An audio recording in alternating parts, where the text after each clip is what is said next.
Hello, everyone. My name is Mais Saadani, and I am the Executive Director of the Tahrir Institute for Middle East Policy, or TIMAP. It's a privilege to welcome you all to today's virtual event titled Israel's War in Lebanon, Centering Lebanese Perspectives. Before we begin this conversation, I'd like to start with the moment of silence for the immense civilian toll that this war has already had. Families have been ripped apart, children have been terrorized, firefighters and first responders have been targeted in double tap attacks. I pray today's conversation does a modicum of justice to drive home just how heavy this toll should be on all of us.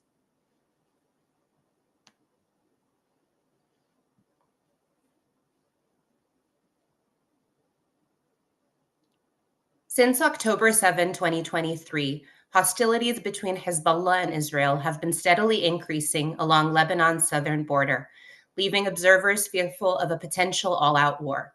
Those fears have unfortunately now materialized. Last month, Israel began significantly escalating with a number of attacks, from the infamous pager and walkie-talkie explosions to the likely use of 2,000-pound bombs, to strikes on South Lebanon, the Bekaa, in and around Beirut, and most recently, a ground invasion. These attacks have had a devastating and disproportionate impact on civilians.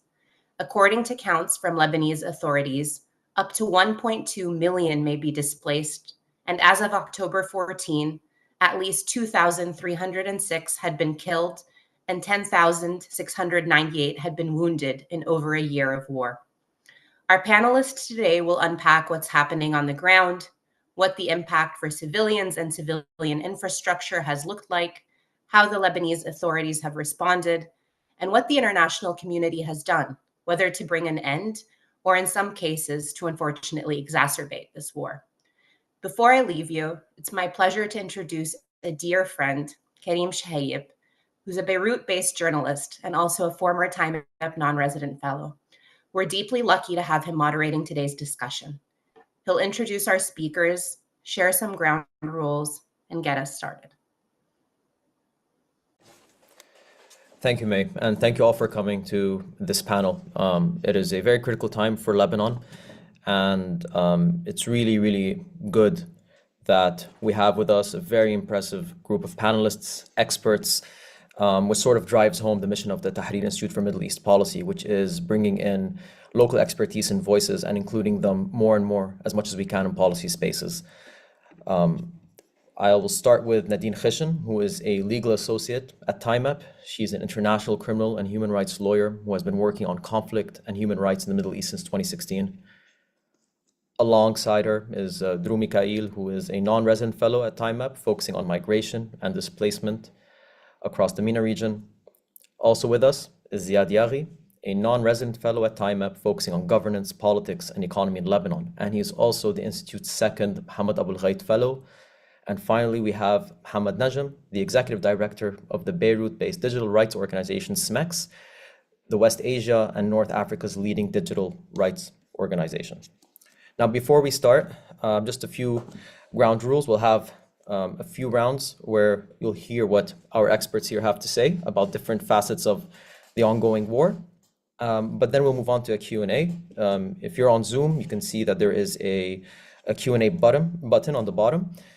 And you can send your questions in. We will try to get them as much questions as we can, try and keep them as straight to the point, preferably with a question mark at the end.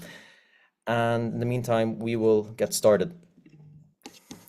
So the first thing that we like to look into is obviously what's happening right now, right?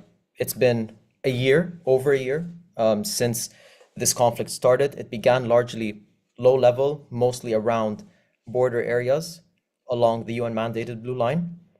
But for the past few weeks, almost a month now, it completely escalated. The vast majority of the casualties have taken place, the vast majority of displaced, and things appear to be truly spiraling out of control. And not only is it really affecting, the existing lives of people right now, but it further compounds years of what Lebanon's going through with its econ crisis, its political crisis, and there's many consequences that many experts fear could happen even if this war ends tomorrow. So I'd like to start with Nadine. So give us a little bit about what exactly has happened. And as a lawyer that with an expertise on international law, tell us a little bit more how that links to possible violations and what trends you've noticed over this past period. Thanks so much, Karim. So as you mentioned, we know that there was some fighting at the border for quite some time over the past year.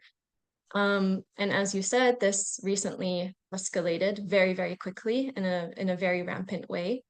Um, in general, what I can say is that Israel has been committing widespread war crimes across Lebanon, just as we've seen them do for the past year in Gaza and in the West Bank, with total impunity, which has, of course, then emboldened them to carry out, increasing war crimes in another region, in another country. Um, I think, this is very characteristic of Israel in conflicts, although we hear people saying, the most moral army in the world. But if you've been in Lebanon during 2006, or you've seen past conflicts, whether in Gaza or in Lebanon, then you know that actually Israel has a long history of committing war crimes with impunity. However, I don't think we've ever seen the crimes be this bold, blatant, and manifest everywhere. And this is directly related to Israel's impunity and the fact that it's never held accountable, and rather, we've heard excuses by Western governments for Israel's actions rather than condemnation. So, as you mentioned, over the past month, we've had a severe escalation. It started with a lot of psychological warfare, where we were experiencing constant sonic booms, which was extremely terrifying for anyone who, especially for those who had been in Lebanon during the Beirut blast, during the Beirut explosion on August 4th, and for those who had experienced the 2006 war as well. And from there, it escalated to a full-fledged pager attack, which was indiscriminate in its nature because it did not only target combatant members of Hezbollah. So under international law, only combatants are legitimate targets of war. Non-combatant civilian members of, if they have no combatant role in the party, then they are not legitimate targets. But also booby traps are illegal to use under international law. And I think when this happened, for us in Lebanon, it was extremely shocking. I'm currently no longer in Lebanon, but at the time I was, and it was extremely shocking. And we thought that there would be a strong response to this because, of course, international actors would realize that we don't want this type of warfare used in other contexts by other actors. We don't want to mark this as an acceptable method of war. So we really expected a different kind of response than the one that we received, which was just to allow things to continue escalating. And so now you have mass bombardments in the south. You've had Christian and Shia villages completely emptied. And then you had mass bombardments in Beirut, especially around Dahi area. And so you have people fleeing from Beirut. You have mass displacement, over 1.2 million people internally displaced, and with not sufficient places to go. And even when they go to different locations and they find shelter in other towns, they're actually being targeted in those areas. So areas that have like no affiliation, they're actually run by other parties in Lebanon, not affiliated with Hezbollah, are still being attacked. And people who have taken shelter in different, apartment buildings or shelter centers are being killed. We just had a few days ago an attack in Aitu, which is a Christian village very, very far north, 200 kilometers north, I think. Uh, and yet, you know, we did not see the mass condemnation of this attack that we expected. These were displaced people that were then attacked in their shelter. And this is, I think, clearly an attempt to create tensions between, the different sects in Lebanon. We've had a civil war before, and I think the goal here, because the areas that are being attacked are so random and people everywhere are afraid now, I think the goal is to create tensions between the displaced population and the population that is hosting them in order to perhaps sow the seeds for another civil war. In just the past couple of weeks, we've had over 2,000 people killed, We've had attacks on medics, on rescuers, on journalists, and UN peacekeepers. So all manner of protected persons under international law have been attacked. And as May mentioned at the beginning of the session, we've seen double tapping, whereby an attack takes place, and when rescuers and paramedics go to help the victims and try to remove the rubble, they're attacked once again. The US has strongly condemned Russia's double tapping in the Ukraine, and yet we have not seen the same condemnation of Israel's acts in Lebanon. And this is very hard to swallow because it feels like international humanitarian law simply doesn't apply to Israel. We just keep being told that this is all part of Israel's right to defend itself. But apparently, that Lebanese sovereignty has no meaning. International humanitarian law is not being applied by international actors. And so basically, we're watching massacre after massacre take place on our screens, and we're wondering when this is going to end. And the latest, bit of the puzzle is that now, Israel's saying it's doing a limited incursion into Lebanon, but we've seen them placing flags on the territory. We've heard speeches whereby they believe that, Israeli officials believe that Lebanon also belongs to Israel. We've seen Netanyahu present a map of Israel that also contains Lebanon. So it's very hard to believe that this is actually just a limited incursion meant to bring residents of North Israel back to their homes. It feels that this is yet another annexation. I'll leave it at that. Thank you, Nadine.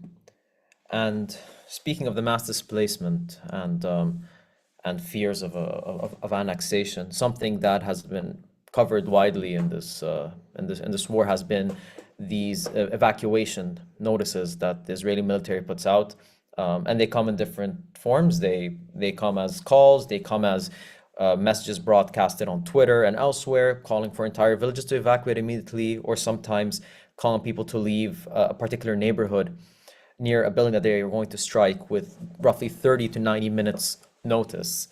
And sometimes they're fake, just like some calls that have been made today where some buildings have been evacuated over mysterious calls.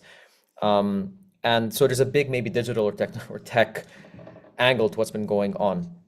And I'd like to hear much more about this from Hamad about this. Evacuation orders, these warnings and the whole tech side of this. This is something that's perhaps a bit unique compared to the previous wars that have happened in Lebanon. Can you share us a little bit more about that? Sure, Karim. Thank you for having me. Thank you for Time Up for organizing this. I mean, first, I just want to remind everybody that the last war, when it happened in Lebanon in 2006, we didn't have iPhone. We didn't have all these new technologies that we're using right now.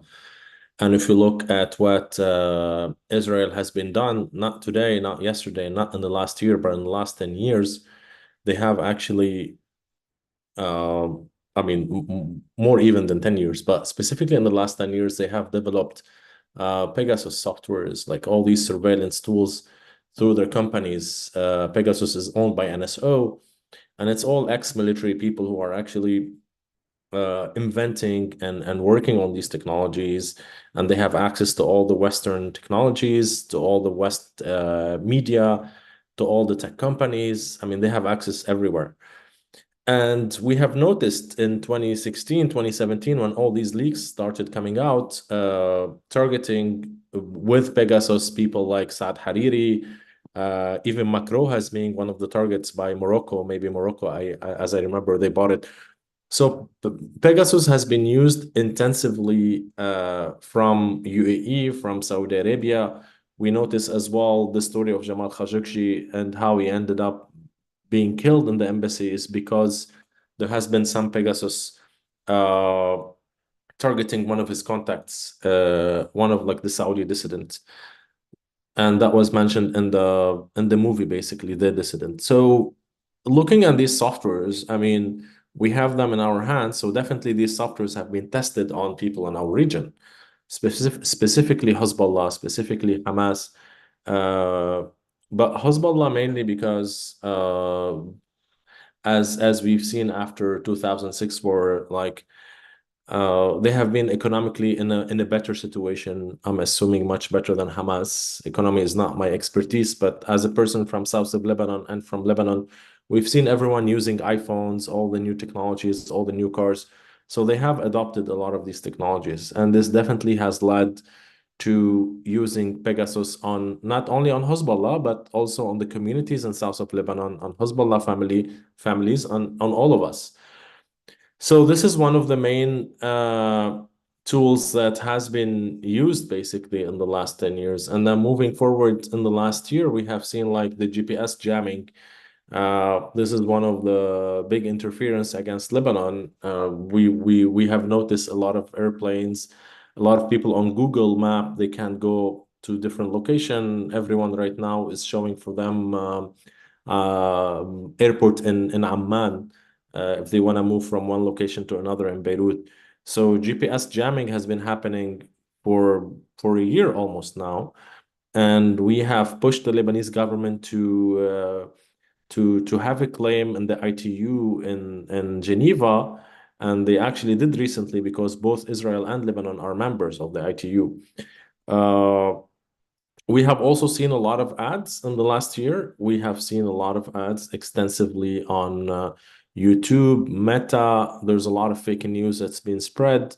There's a lot of misinformation, disinformation happening. We are trying to work with tech companies, especially Google and Meta, to actually reduce the harm of these ads. And until today, basically, we people can still see or can still see on their timeline actually ads from the Mossad targeting them with promoted ad if they want to work with them, if they want to say something against Hezbollah, etc. So adding to all this, the phone calls, just what you said now, Karim, like today we've seen Al Jazeera calls, but in the last year we have seen a lot of people receiving calls in south of Lebanon first. I mean, this started in south of Lebanon more than 6 months ago. They used to call people at their houses. They have been sending WhatsApp messages, SMSs to people. This is basically spreading like like this is terrorizing people as well and spreading fear among them. And of course, we have seen most recently on October 17 when the pagers exploded and also the walkie-talkie. I mean, these are basically communication tools and they have become weapons, and Israel have used them in civilian locations like marketplace or street corners or like hospitals. We have seen a lot of injuries, a lot of people who have been killed. I mean, this is terrorism. This is against human rights law. This is against all the international laws. And we have published a statement in the MENA Alliance for Digital Rights against these incidents, and we're asking for more investigations. So yeah, this is just like a brief introduction for now. Thank you so much. This is definitely a big change from some of the leaflets that would be dropped in 2006, if anyone remembers Correct. those. Interesting. That was a long time ago. But on top of all this, I think it's also remembering that the conflict here in Lebanon, or the war here in Lebanon, is not happening in a vacuum, right? This is happening on top of the ongoing war in Gaza, and on top of major geopolitical developments. Tensions between Iran and Israel, the involvement of Iran-backed groups in Yemen and Iraq in this. So it's a major, turning point for the region, arguably. And the international community has been sort of talking about trying to resolve matters in Lebanon and elsewhere for a year, whether it's linked to what's happening in Gaza or not. And so I would like it, Drew, if you can maybe kind of shine a light on that a little bit. And yeah, the floor is yours. Thank you, Karim. Thank you for everyone who's joining us today in Lebanon and regionally. I think it's very important to situate the fact that Lebanon, in previous Israeli occupation and invasion in 1982, was seen as a regional chessboard. At that point, the current conflict that was ongoing in Lebanon drew in major actors and players from the region. There was a regional Arab League force. The Syrian army was, of course, situated and were much more engaged in a proxy conflict against Israel.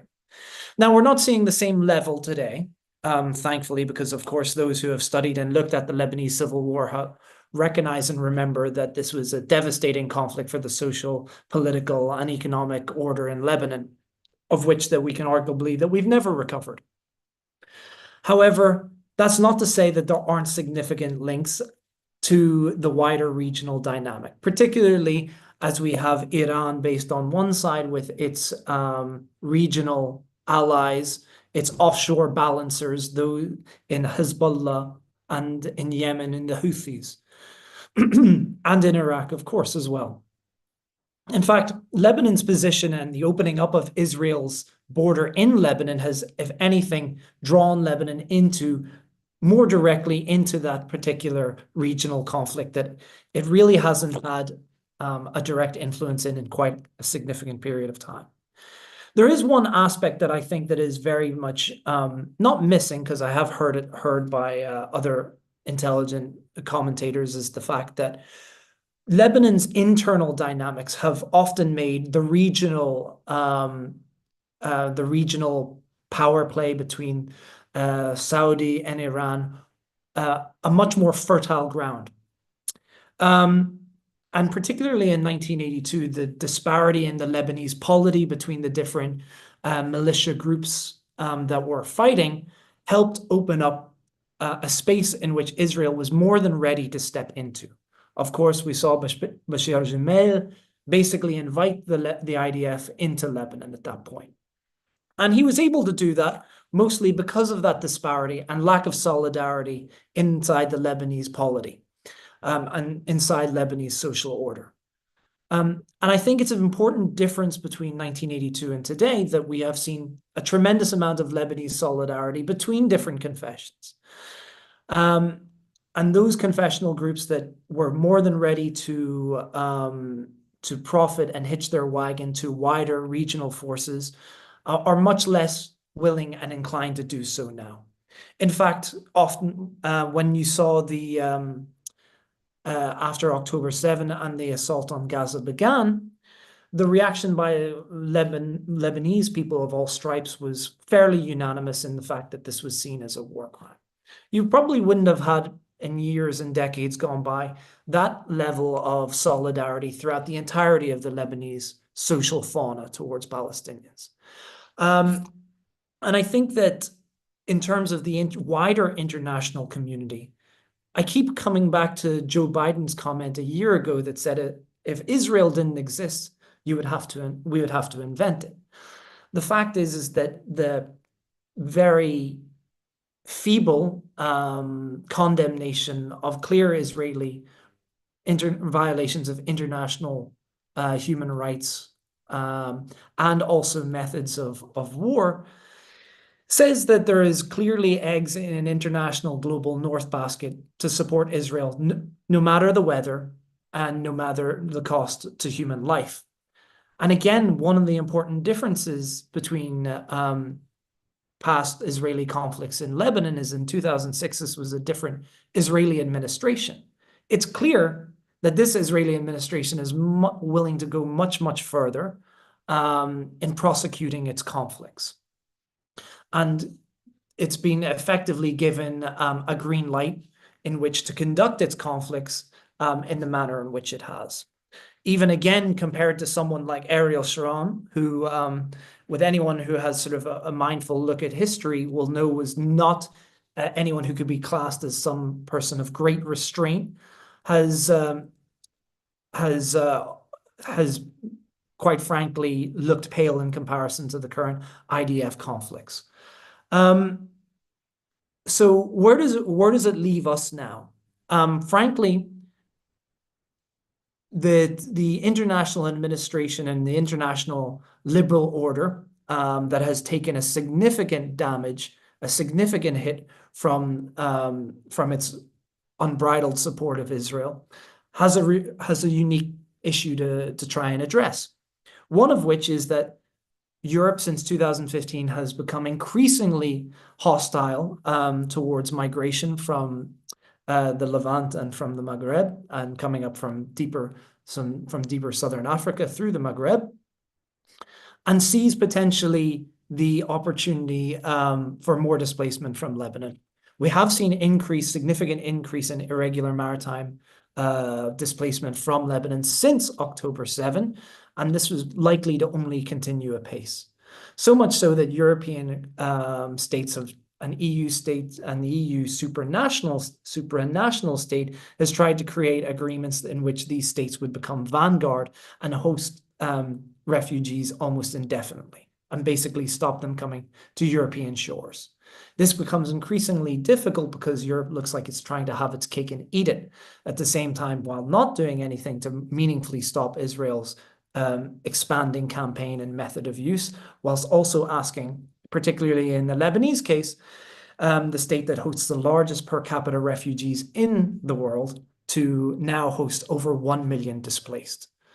So unfortunately, I don't bring any tidings of good news. And to finish off before I hand over back to you, Karim, is that we see this repeated pattern and strategy amongst Western global economic North actors who are very willing to support regional allies despite their human rights record and despite their influence in regional neighborhood conflicts. For example, Paul Kagame in Rwanda is a good example, who's continually influenced directly through violent means different militia groups in East Africa. But the UK and other European and US partners have supported in almost indefinitely, because this is the partner that they want to work with and their foot in the region. So unfortunately, Lebanese lives are being weighed against, and Palestinian lives are being weighed against the realpolitik. And while the only way that we can really meaningfully influence these groups is through our large diaspora communities in different European and the US states. We have to vote with our feet, and we have to make sure that there is a penalty for unbridled support of an actor that is increasingly moving into rogue state territory. Thanks, Drew. And on that note as well, this is where I want Ziad to come in now. Lebanon is not exactly going through good times before this conflict. By the end of the month, Lebanon would have gone for 2 years without a president. Lebanon is being run by a caretaker government, which has very limited powers and even less money. And Lebanon, though, did have parliamentary elections in 2022. It is arguably one of the most deeply divided parliaments in years. There's a lot of tensions between the different groups, especially when it comes to Hezbollah, among other things. And of course, there's a lot of gaps, state decay, there's no central bank governor. In short, the local political dynamic is not very good. And it appears that this conflict, especially as it worsened over time, has probably compounded these problems that Lebanon has. So this is where I'd like to hear more about that from Ziad, about how this is impacting Lebanon's political and all sorts of crises that have really, plagued the country in recent years. Well, thank you, Karim, for your question, and thank you to the wonderful panelists who have spoken already today. I mean, yeah, it is without a doubt that no one wants to go into a war, and let alone a competent and fully functional government.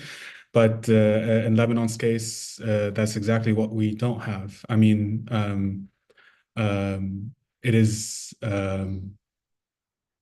without embarrassment or without we shouldn't shy away from basically critiquing the government's response to the emergency crisis that has happened so far. That has been escalated by the Israeli itself, escalation on the war, which is about especially started a month ago, where on October 17th, the pager attack, which was on a Wednesday, I think, and the actual proper escalation has happened on that Monday, when suddenly the entire region south of the Litani was depopulated by a series of massive airstrikes on southern Lebanon, which the government was very much unresponsive in dealing with that mass evacuation. I mean, the terror stories that we heard of that day of people being stuck 10 hours to get from Sur to Saida, and then another 10 hours from Saida to Beirut, pregnant women being forced to induce into labor in the actual traffic. On that dreadful day, there was not a single sort of government response to help manage evacuees, to help manage the roads, to help manage and then to actually deal with the massive displacement. The Lebanese caretaker government, it is sort of a rump government. It is technically illegitimate. But this sort of tit for tat war between Hezbollah and Lebanon and sort of Hezbollah and Israel, and this Israeli aggression in Lebanon has been going on for a year. And the government has had a year to prepare for any sort of escalation and it hasn't. So today we find ourselves in a situation where there's 1.2 million displaced individuals in a extremely dire economic circumstances, with lack of housing, with lack of shelters, with lack of food, lack of everything, lack of any sort of contingency or containment plan, struggling to find places to sleep for their kids, places to eat, places to rest their head. And the government continues acting sort of ambivalently or in sort of very ambiguous terms. And as is the case in Lebanon's history, the Lebanese people very much rise to the occasion of a challenge, and its elites fail. As was the case in 2020, as was the case in 2006, as was the case during the Civil War.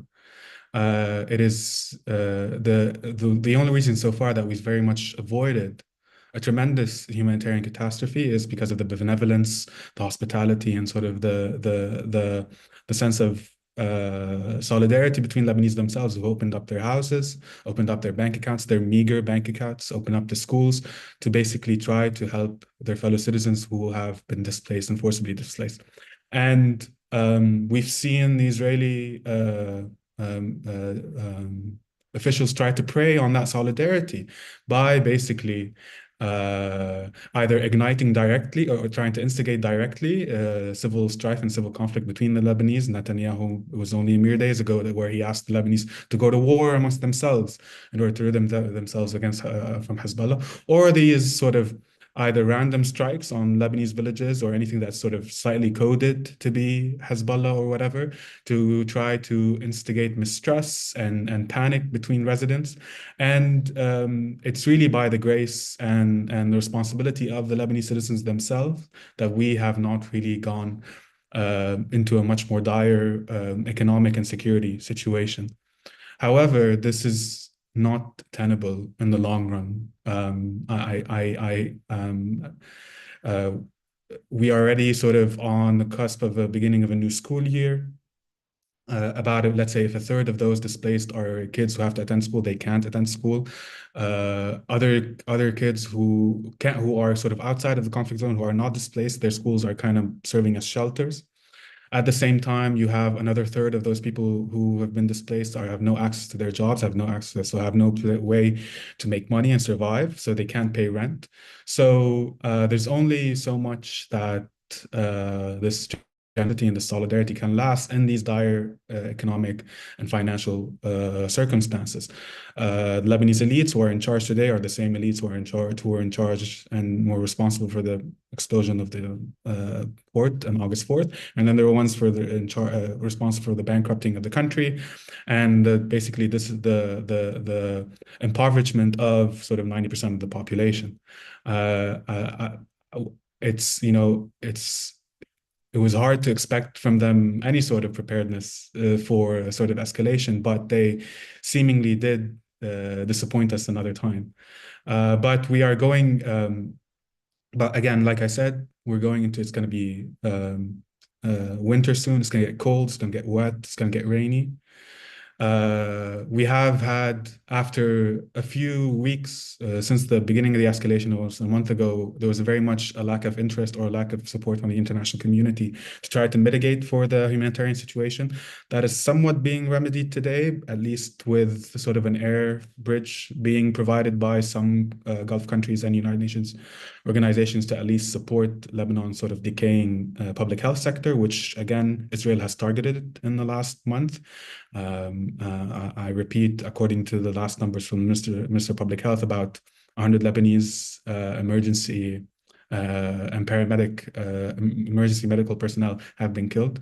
So it is very much a frail and fragile and dangerous situation that's being shored up and held together by the grace and hospitality and generosity of the Lebanese people themselves. And the only people that can drag us even worse, or can put us into a worse situation, are Lebanese elites and political elites, those who are in charge today, be they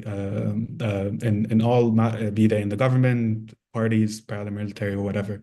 So that is that's kind of what terrifies me the most. Not my fellow Lebanese, not the displaced, not my neighbors, not anyone else. What terrifies me is basically Lebanese elites somehow think that they can sort of survive this. Somehow are not taking the severity of the situation very seriously. They're still trying to engage in sort of quotidian, everyday Lebanese logic of politics, and thinking, the Americans or the United Nations or somebody's going to save us. You know, I don't see how that's going to happen anytime soon. The Americans have given a blank check to Netanyahu for the past year. I don't see that blank check going away anytime soon. So besides the literal danger of being bombed and killed to death by the Israeli war machine, the second, what I fear the most is sort of the incompetence and the negligence of our political elites. Thank you, Ziad, and thank you everyone for giving us a nice, a grim description of what's happening and what's been happening over the past month in particular. And I think obviously once we look at the situation, the question is, and obviously you guys touched on that a tiny bit, how's it affecting people's lives, right? Even before this war, Lebanon, it was a cash economy. Food inflation has been out of control. Electricity, is mostly based from private generators. Public sector worker wages have decimated to poverty. Major brain drain, and of course, the refugee crisis, facing discrimination, deportations, aid cuts.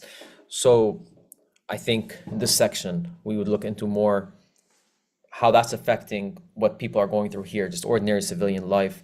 I'd like to start with Drew to talk about Lebanon's migrant and refugee community, who for years have faced many difficulties in the country, discriminatory, economic, and otherwise, but there's an additional layer that they face in their struggle since this war kicked off. Yeah, absolutely. I think that you touched on it slightly. I mean, let's be quite frank, Lebanon only exists because it is a land of refuge. I mean, historically, it has seen a number of different groups settle in the land from Syria, from Egypt, and it created a social mosaic and a diversity that we should absolutely promote. Of course, in the modern history of the state, we've seen significant influence of refugees, most notably in 1948 from the Nakba, Palestinian refugees, and then later in 1967. And then this created a slight divergence amongst, This created, it actually highlighted some of the existing divisions that were between Lebanese communities that were initially part of the project of independence and creation of a state, on what direction. And it undermines some of the frailties of how the state identified itself. What is interesting, particularly in the post-Civil War phase, and particularly when dealing with the Syrian refugee crisis, is that initially that we saw a great deal of tolerance and solidarity, the type that Ziad has pointed out. Of course, when you stack the background of growing economic crisis, inability to make ends meet, systemic failure of governance and lack of accountability, on top of the Lebanese people, along with hosting significant numbers of refugees, of which the state and the country did not get adequate support from the European Union and other actors to facilitate, you have growing refugee effectively hosting fatigue. Now, of course, some of the dire reports and some of the inherent weaknesses of the Lebanese system that many within its political class which to overturn, particularly the treatment of foreign domestic workers, the treatment of Syrian refugees and special status, and particularly the legal weaknesses that leave them vulnerable. We should be mindful that this is a state that is under incredible amounts of stress in the hosting of refugees. It already displayed an inability from a governmental point of view to host the significant number of refugees. And now that we've added 1 million displaced, which are not all Lebanese, the majority of which are Lebanese, but also now doubly displaced Syrian refugees and migrant domestic workers as well. You've already alluded to the fact, and Nadine already alluded to the fact that, quite frankly, there is a large or a large feeling of lack of safety across the entirety of Lebanon. So it speaks to a particularly cruel twist of political fate that those who have sought refuge in Lebanon now are actually seeking to leave and potentially go back to a worse situation in Syria, or at least a situation that is not, despite what some corners of the international community want to believe, is safe for return. Absolutely is not safe for return, because there are a number of Syrian refugees and a number of people who are still taking refuge in Lebanon that return to Syria will actually be tantamount to a death sentence in many cases. So what does this say about the fact that I think that it's not been lost? Displacement and the internal displacement of those who are in Lebanon and the emptying out of the most southern parts of Lebanon is not something that I think that has been lost on all of us who are commentating on it. But it certainly has been lost unless expressly made in, quite frankly, insulting humanitarian in language that is insulting to humanitarians generally, to EU and foreign partners, that we're likely creating because we do not address a systemic conflict that is occurring. That is not a surprise. As Ziad has said, that this has been a year in the making. The preparedness of the Lebanese government has been nil. And its application of preparedness for Syrian refugees from 2011 onwards is also pretty spotty and poor as well. So this is not a surprise. And it shouldn't come as a surprise to European partners that there's a burgeoning humanitarian crisis. We've seen an outbreak of cholera in northern Lebanon, and this is only likely to increase as the winter months come in and families are lacking shelter and their inability to have the purchasing power to buy more food and to buy supplies across Lebanon. So whilst we see that particular solidarity hold, and I was monitoring the questions, I will answer just very briefly, and we can circle back to it, in the fact that whilst we see this significant solidarity amongst the Lebanese, we cannot expect this to hold. Similarly, that initial solidarity that we saw when Syrian refugees arrived did not hold under the weight of the current ineffective Lebanese government system. So for those humanitarians watching and those links to European partners, it has to be very, very mindful that this is only scheduled to get much, much worse. Thanks so much, Drew. Ziad, 2 years ago, Lebanon was talking about implementing the conditions of an IMF staff level agreement, prerequisite reforms to restructure the banking system and the economy and eventually get a bailout. Now it feels like this is something that happened maybe 1,000 years ago. How has this impacted and you touched on it a bit, but how has it impacted the broader economic situation in the country? It was a bad summer for tourism, which is arguably Lebanon's one of their main two economic arteries. And of course, as you discussed earlier, tons of poverty and worsening living conditions in the country. Can you shed light about how that's impacted the day-to-day life, living condition, and economic well-being of the population? Yeah, I mean, regardless of sort of the feasibility or long-term sort of outlook of any sort of IMF bailout or any sort of World Bank sponsored sort of bailout for the Lebanese financial crisis.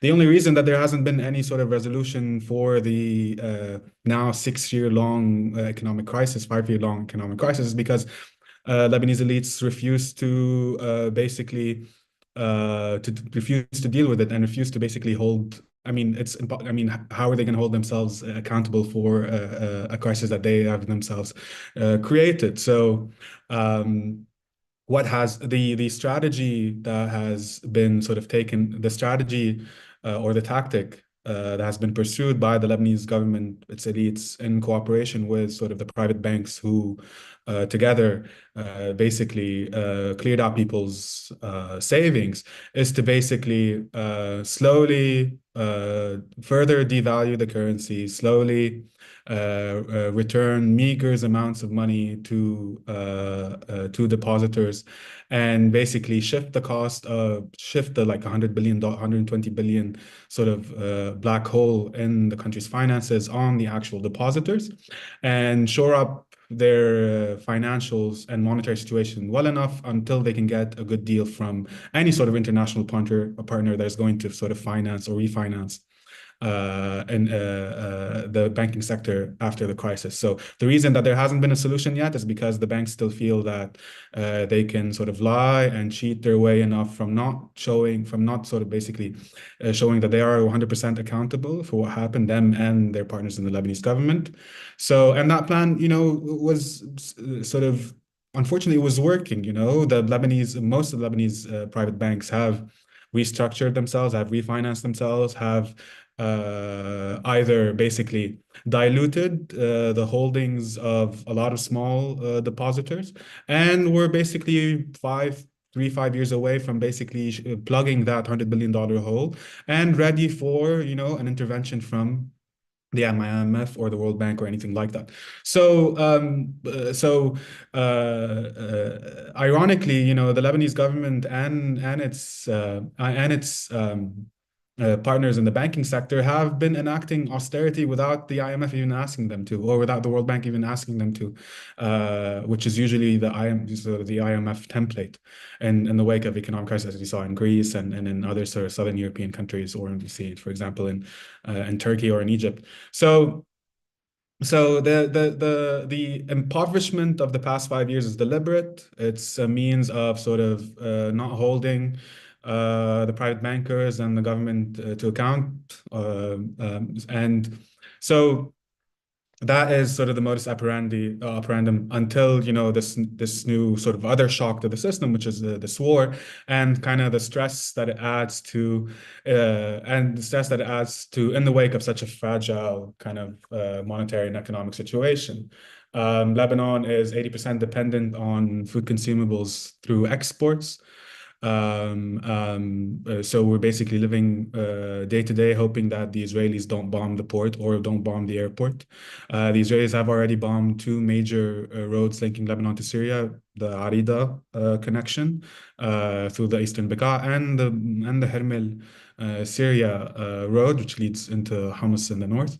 So at any point, the Israelis can enforce a blockade, and in the wake of a blockade, there's going to be inflation, food stuff and consumables are going to be really hard to reach. Everything is going to be more expensive. Again, this is a country that is sort of entirely dependent on imports for it to survive. There is no sustainable internal sort of agricultural sector. There is no internal internal and robust and anti-fragile food production and food security system.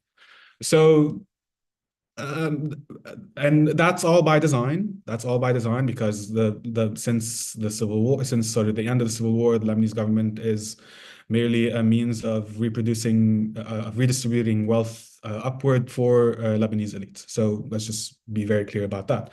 So to answer, to tie it back to the first question, the reason the Lebanese government and elites have been dragging their feet about any sort of reforms is because they think that they can afford not to do reforms and keep their money with it and keep their money and sort of make our parents, your parents, our family members, our friends pay for their mismanagement of the economy in the past 10 years. And again, this is what terrifies me because despite the escalation last month, it does still seem like elites like Miate, Berre, Jumblat, Basil, and co. are just stuttering. I don't feel like anyone is sort of taking this seriously. and they feel that this is a situation that they can survive, that somehow, somebody will lend us a hand, somebody will sort of lift us. And I think the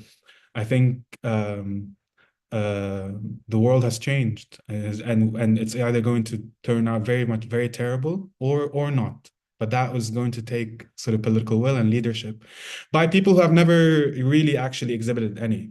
So that is sort of the dire kind of situation we find ourselves in. And by all accounts, given that what we've witnessed, those of us who have lived and experienced in Lebanon in past 3 years, the dollarization of everything, of every consumable, the rise in inflation, the basically prices of consumables returning to economic collapse prices, because businesses and elites are trying to make up for lost money. Arguably, things will get worse before they get better, and they can be exacerbated. The situation might be a lot more exacerbated if we lose sort of the lifelines or access to lifelines, like the entry points, whether through Syria or through the port and the airport. And that's where we are at today. I don't really expect any of the people in charge that I've mentioned today to be the face of any sort of changes or reforms. I think, if anything, today is the fifth year anniversary of October 17, when the Lebanese people themselves went to the street and demanded sustainable change against the regime and its multifaceted sectarian faces. I have more faith in my fellow Lebanese and in Lebanese streets for any sort of positive avenue than I have in, Najib Miate or someone, Nabi Birle or someone like that. I know them very well. I've lived in their country for forever. So that's where we are. Thank you, Ziad. Mo, you obviously touched in a lot on the warnings and the tech element of things, but you told us earlier that there was some sort of like psychological warfare thing, as you called it, with the evacuation, the warnings, and obviously this information is not an issue that is exclusive to the current war, but it's something that has really been amplified. I'm wondering if you can talk to us about it and the impact it's had among people here in Lebanon who are trying to navigate all the difficult things one has to navigate in the middle of a war. Sure. I mean, we have reached 1.4 million displaced people as today. I was looking at the numbers. So 1/3 of the population have been displaced in the country, which means there are people who left their region, their places where they live in, they went to another hosting communities.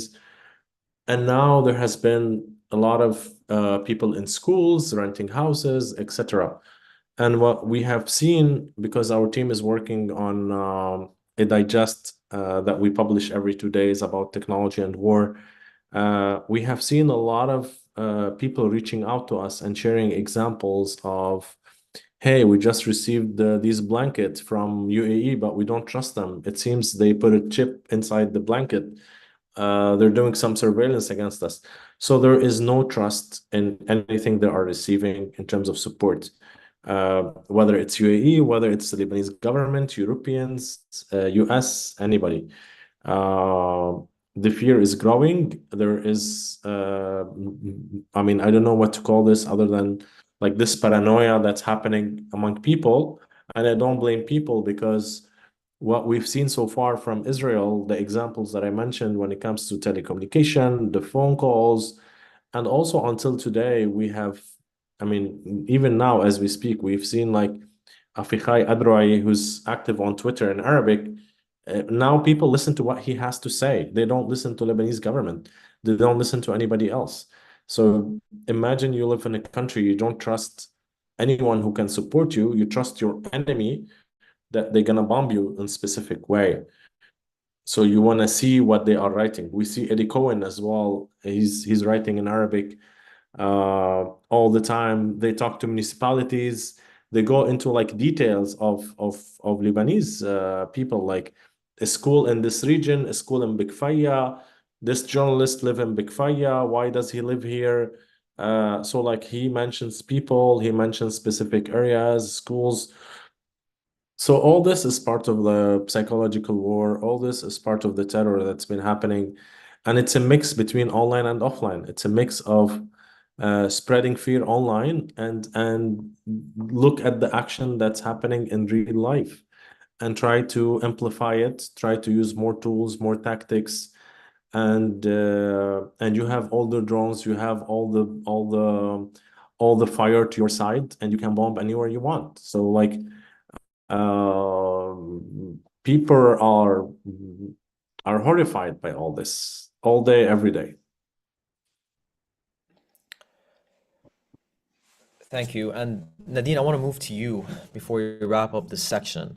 Two big things that have really been making headlines in recent days or weeks has been the safety of groups or entities or infrastructure that under international law have to be protected.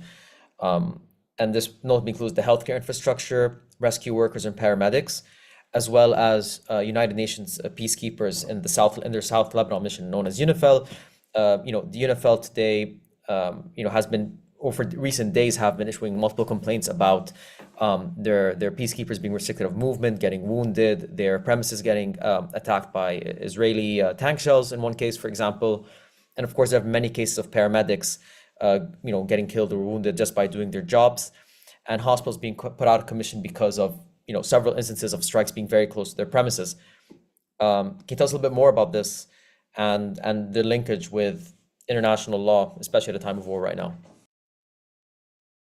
Yeah, thanks, Karim. Absolutely. I mean, these are, hospitals and paramedics. I mean, hospitals, not only are they civilian objects, civilian infrastructure that are protected under international law, but also, humanitarian workers, medics, and of course, peacekeepers are also protected persons, and journalists. And like we've also seen many journalists killed, starting with Isam Abdullah and several journalists from Al Mayadeen. Like it's just shocking, I think, the extent to which there has been attacks on protected persons that we thought that there would be stronger condemnation for. Already, our health sector is suffering. We have in Lebanon already very high, for example, cancer rates due to the pollution and issues with the environment. And now you're adding to that people who are dealing with all sorts of health consequences from the actual attacks, like either being injured or due to stress and anxiety exacerbating their conditions, or not being able to find medicine for because of a large influx of population to certain regions. So this is obviously making things much more complicated for the medical sector to be able to cope with. And on top of that, the attacks on the UNIFIL peacekeepers is very terrifying. We have seen Israel attack UN workers before. It happened in 2006.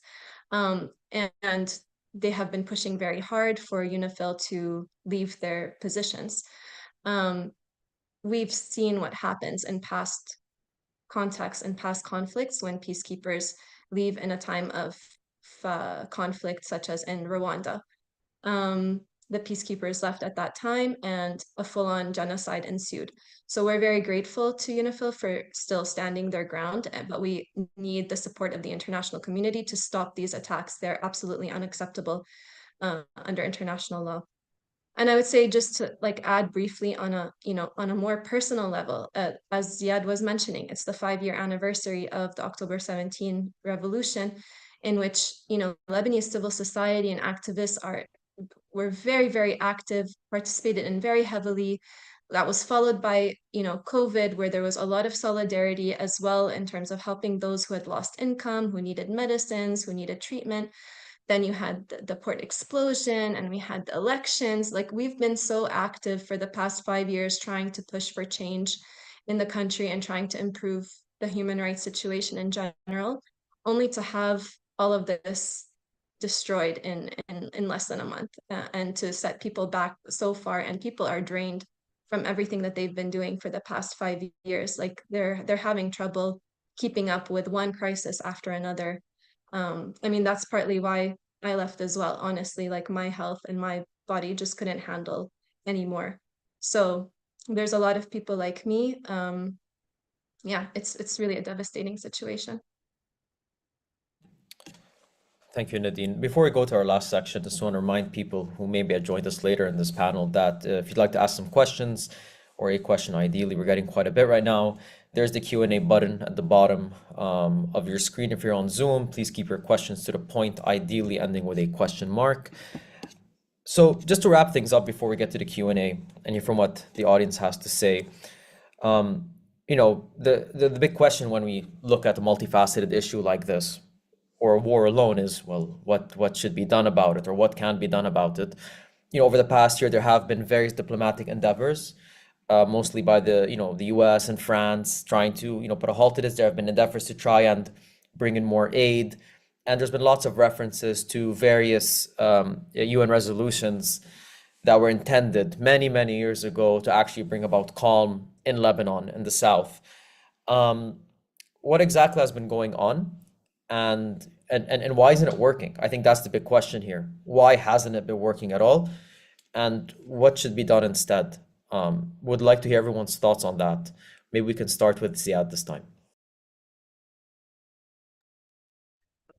I mean, why it hasn't been working is because we're we're in a situation where the most powerful actors are maximalist on both sides, and I feel like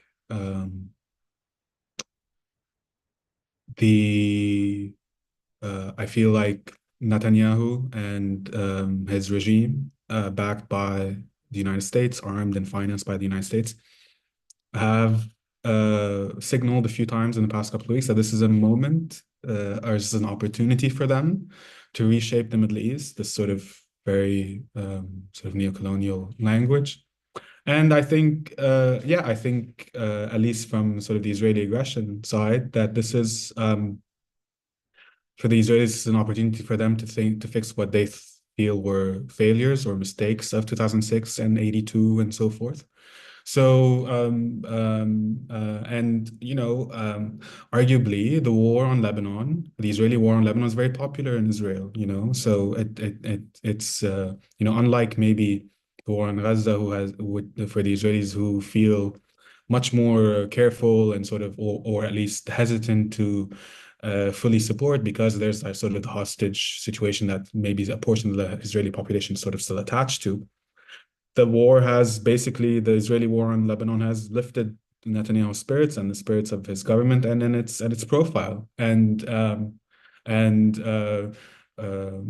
at the same time you have people in the United States and the White House, especially, who feel like, yeah, this is a time, so that this is a moment where we can fix our career, make our careers. And on the Lebanese end, there is a complete collapse of a political process and sort of political engagement, with Hezbollah being, being sort of the guarantor of the regime, of the sectarian regime in the country.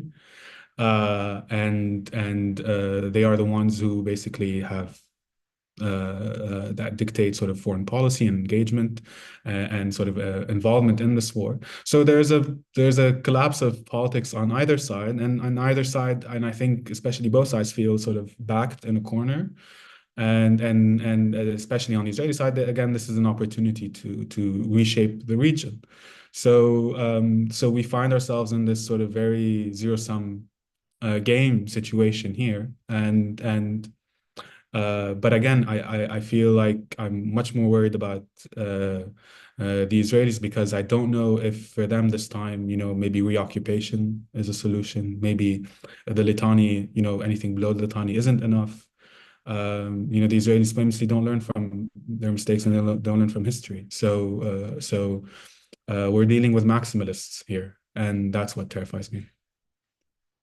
To jump on Ziad's point, whenever you have this maximalist attitude, and this is perfectly summed up by the EU's chief diplomat last week, throwing his hands up and saying, well, there's nothing we can do to control Netanyahu.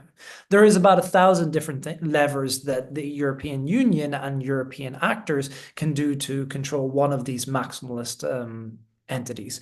Now, of course, that we can look at Obama's thawing of relations with Iran in an imperfect document and an imperfect situation, but at the same time, what it says is that we have to take a diplomatic track.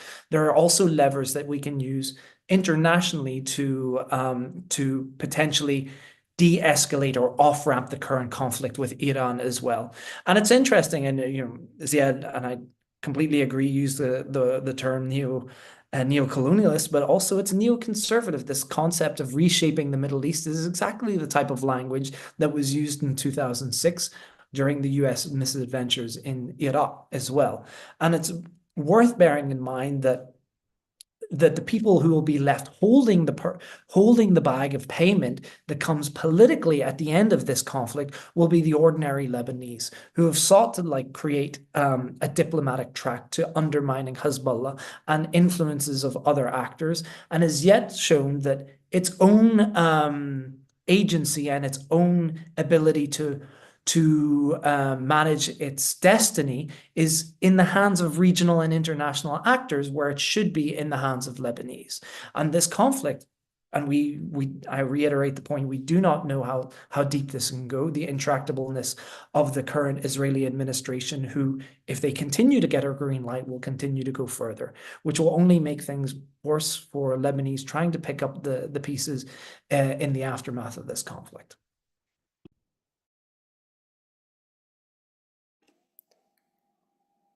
Muhammad?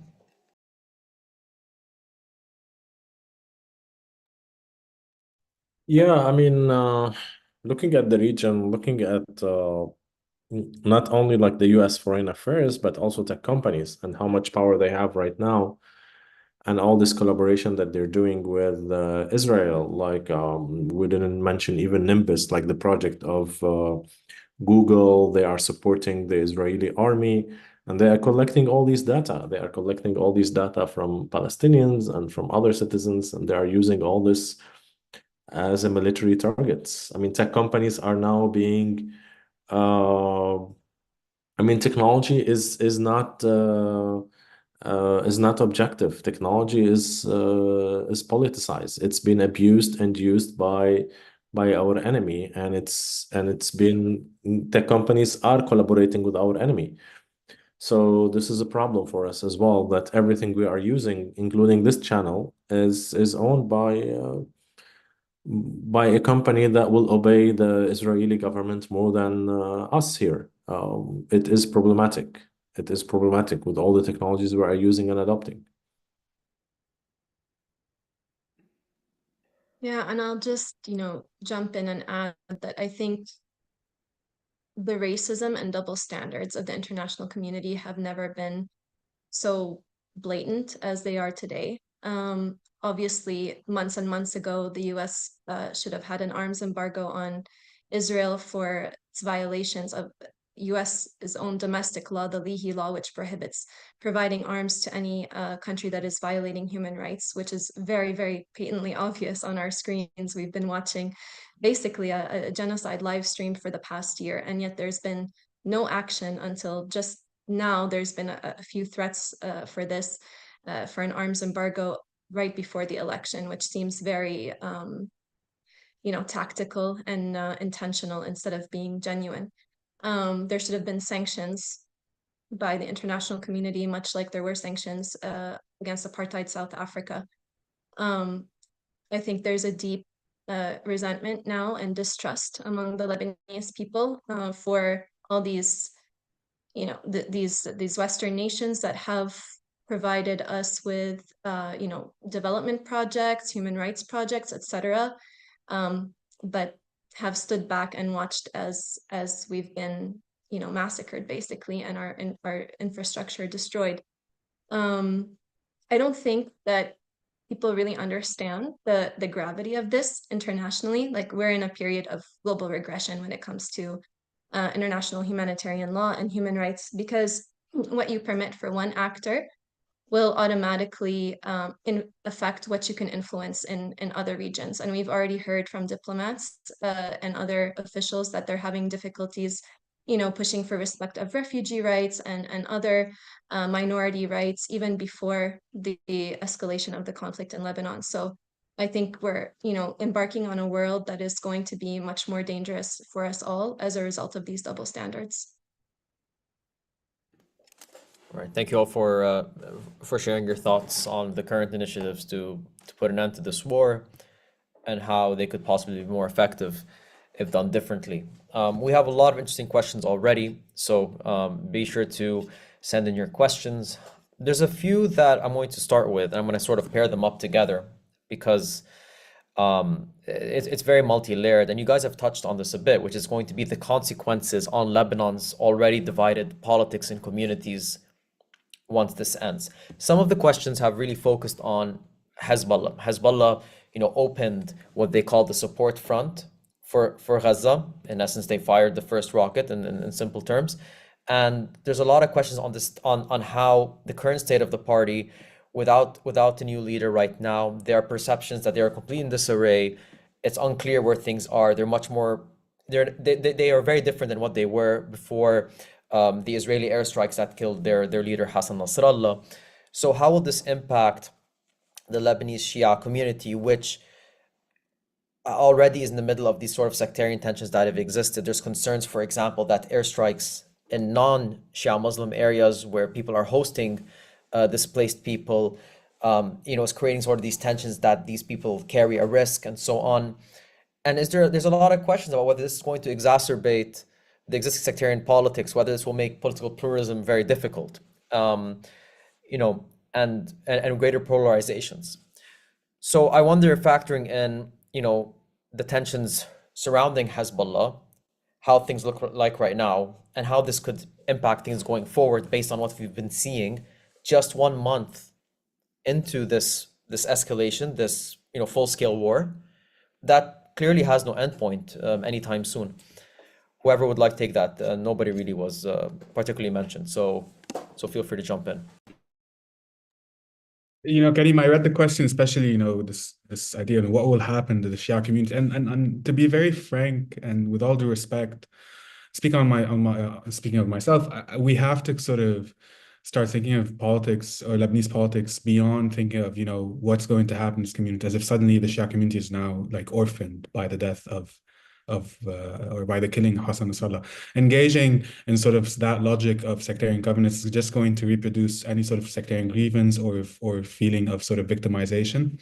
And frankly, it's also just failed, this idea that somehow, will Nabih Berri take on the mantle of taking care of the community? For me, frankly, the way I see it is with the killing and the assassination of Hassan Nasrallah, I don't know. I view that that Hassan Nasrallah just defined the politics of Lebanon since 2005, and his killing very much puts an end to some extent to this era of Lebanese politics from 2005 to 2024. And so for us, we Lebanese who are interested or engaged in sort of a pluralistic, non-sectarian sort of future or vision of the country, we have to go beyond, and we have to sort of go beyond this idea. Okay, how do we safeguard the community, and how do you think of the community's feelings? And they're regular Lebanese like you and I, and we have to engage with them as equal partners and equal sort of because this is a war on all of us. Fundamentally, I understand that Hezbollah unilaterally started the war by supporting the October 7th attack the next day. But the reality on the ground is today is that Israel is bombing all of us, and nowhere in the country is safe, fundamentally. And if we still sort of need to think or conceptualize this political problem of Lebanon as a problem of different communities and how we live next to each other, then we're not actually putting any sort of political foundation or infrastructure for sort of a future for all of us all at the same time. So from speaking on my end, this will be on behalf of myself and everyone who's sort of invested or interested in a sort of a Lebanon that is not the Lebanon of the past 20 years, or is not a civil war Lebanon. We have to sort of ask, what sort of political vision or future we want, where all of us are engaged, and not think of sort of any community as somehow peculiarly sort of invested or aggrieved by the same war. That's basically sort of what the game that sort of Netanyahu is playing and Adara is playing. No, they're playing by randomly posting on Twitter that there's sort of a building with maybe some Shia in it, and so that's sort of Hezbollah coded that we're gonna bomb it. So all of you Lebanese, other Lebanese, be careful. That's not the politics of Israel. That's the politics of Najib Mikati and Walid Jumblat and Lebanon's elites, and that's the politics of the past. We have, for us, and at least speaking for myself, we have a responsibility to try to think of different ways of talking to everyone, regardless of their sectarian affiliation, and try to develop a political vision or political future that transcends that. And we've done it before, and we practice it every day. I mean, it is, but again, it's the Lebanese population, it's the Lebanese community as a whole which have basically safeguarded against a massive humanitarian crisis today. So we are practicing it today anyway. It's about turning that sort of solidarity and practice into a vision of politics that is non-sectarian and pluralistic. So what you're basically saying is that what happened now sort of maybe similar to towards what happened in the early stages of the uprising in 2019, and maybe right after the Beirut port blast, that there were these sort of common solidarities that broke these barriers down. And what's happening now, and how people are responding to supporting displaced people and showing that sympathy or that compassion for what people in the South and the Ba'a are going through, that's another opportunity to kind of break down these barriers, rather than perhaps further inflame sectarian tensions and so on. Yeah, because I don't think anyone opened their house because they feel that suddenly the community is sort of targeted, or it feels, without a leader, without we open each other's doors because we actually, love each other, like each other, and like live in the same place, and we care for each other, and that sort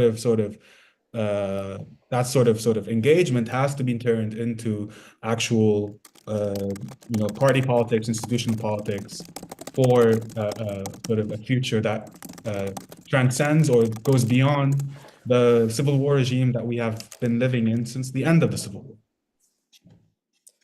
Yeah, Ziad said it. The fact is that we can take these moments of real solidarity, social grounded solidarity, and turn it into political action. And that really goes to, I don't think that we should expect or find it realistic to see decades long political actors within Lebanon's polity that have enacted and instrumentalized confessional difference to change their stripes. Now it comes down to all of us who belong in the camp of trying to create a more accountable, more just and egalitarian Lebanon, to really raise our voice, to take this opportunity to use the solidarity that we have seen, the very real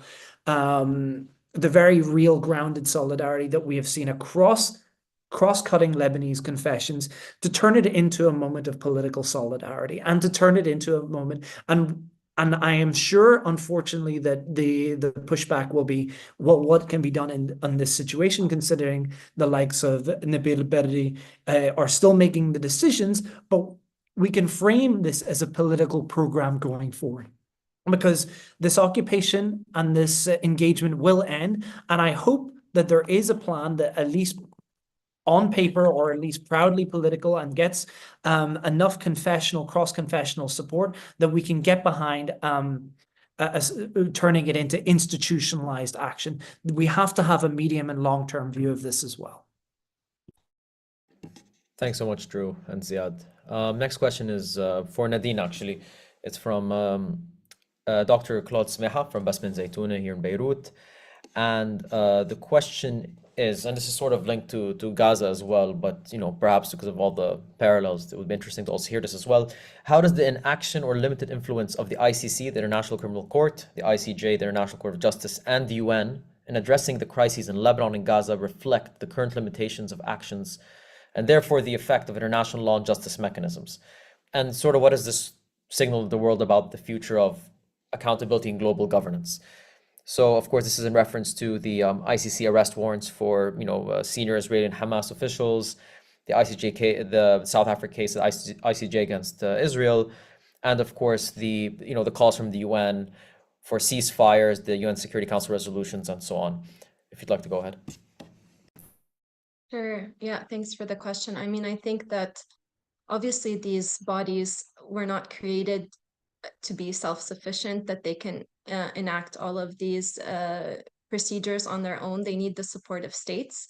So to actually, if you have an arrest warrant and you want to have the person arrested, states need to interfere and actually take that action. So that's at the ICC, for example. At the ICJ, states need to bring the case to trial.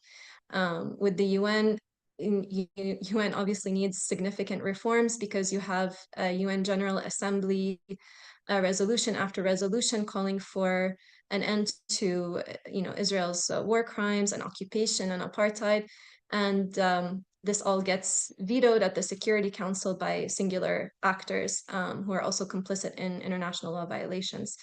So that's why I'm saying that this is I think, a global period of regression in terms of human rights and international law, because already there has long been criticism by global South countries that international law is used to control weaker states and not to hold any more powerful states accountable when they commit crimes.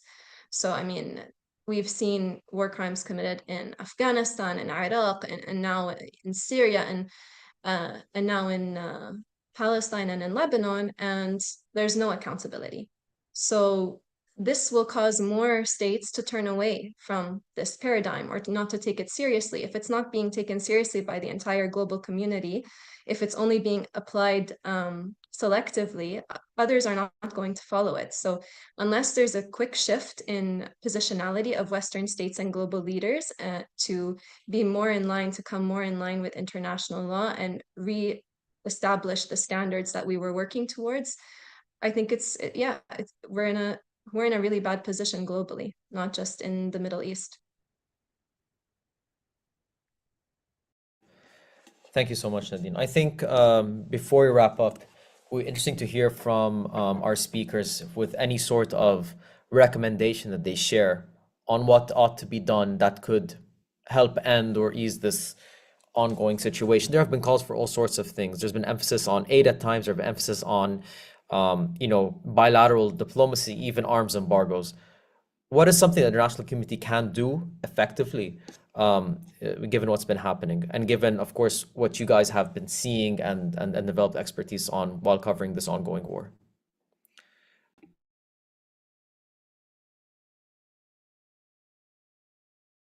No one wants to take jump in. Go for it, Drew. We're trying to see. I mean, the reality is that Nadine, she outlined there was a moment post-Cold War, the international community understood and centralized humanitarian intervention, and that was reiterated after the genocide in Rwanda.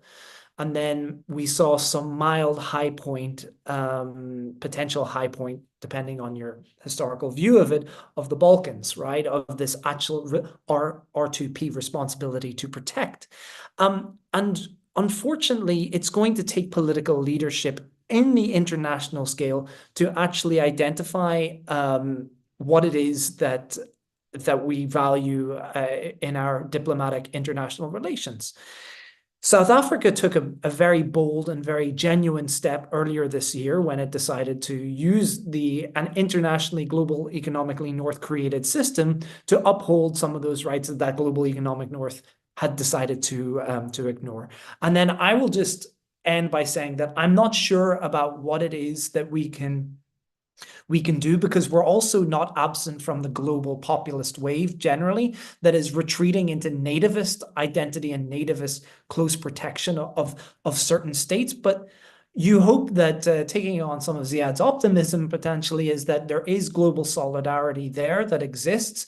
Those actors who believe in these values need to be counted more readily and not cede ground on ethical matters of ethics when it comes to our united global protection of rights that should be equitable to all.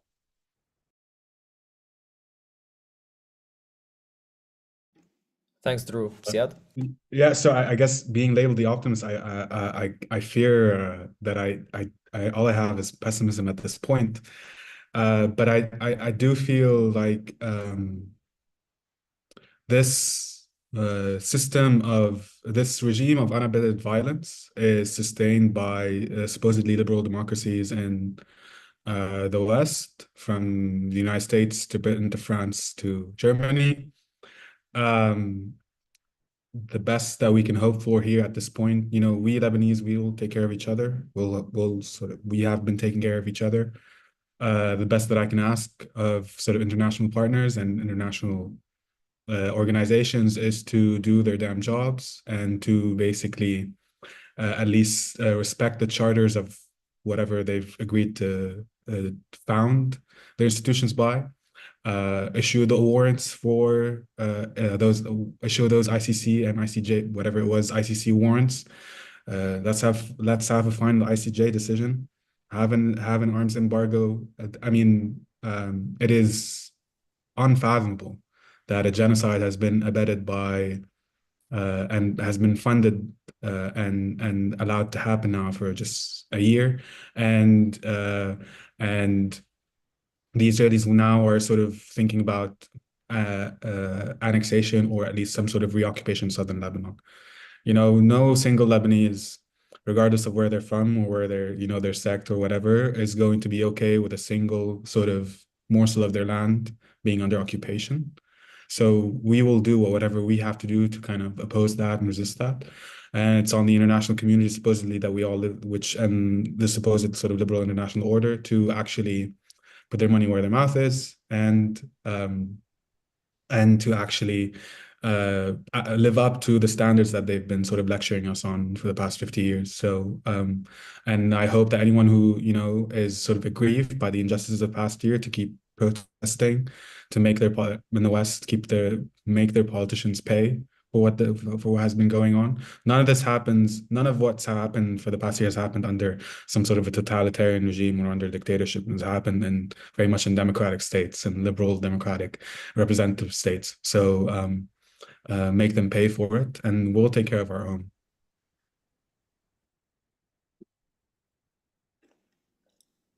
Mo, go ahead. Yeah, I mean, briefly, I really think we need to make more pressure for better international standards, for better rights for our region. We need to make more pressure on tech companies as well to respect the right of citizens and to give us what they gave Ukraine when they were under occupation. And we always need to support the local communities we are working with in Lebanon or Palestine or the region.